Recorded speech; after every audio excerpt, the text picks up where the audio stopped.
Judgement finally तो upload अभी होना बाकी है, लेकिन जो हम लोगों ने मालूम किया है उसके आधार पर दो तीन बातें बड़े विश्वास के साथ कही जा सकती हैं। पहला कि this whole exercise was done for a valid cause, namely removing fake currency, containing terror funding, black marketing, etc.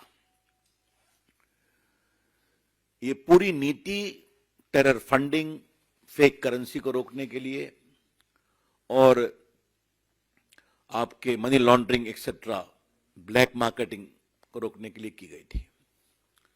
और ये उद्देश्य सही है और गवर्नमेंट ये पॉलिसी डिसीजन ले सकती है, उसको लेने का अधिकार है। दूसरी बात जो कही गई थी कि आरबीआई से कोई कंसल्टेशन नहीं हुआ, बाकी नहीं हुआ, कोर्ट ने उसको भी रिजेक्ट किया और कहा कि आरबीआई से कंसल्टेशन हुआ था।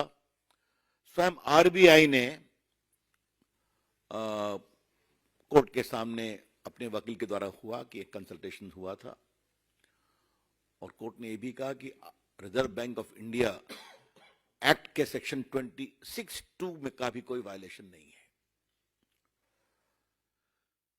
ये इन सम एंड सब्सटेंस, और आपको मालूम है कि कोर्ट ने पूरे डिसीजन मेकिंग प्रोसेस को भी देखने की इच्छा जाहिर की थी, तो सील्ड कवर में वो भी दिया गया था।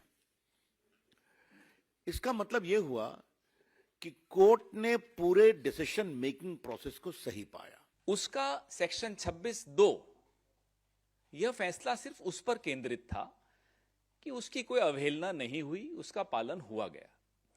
अलावा इसके माननीय सर्वोच्च न्यायालय ने न इस पर कोई टिप्पणी की कि क्या नोटबंदी से आतंकवाद कम हुआ, क्या नोटबंदी से जो करेंसी सर्कुलेशन में थी, काला धन सर्कुलेशन में था, क्या वो कम हुआ।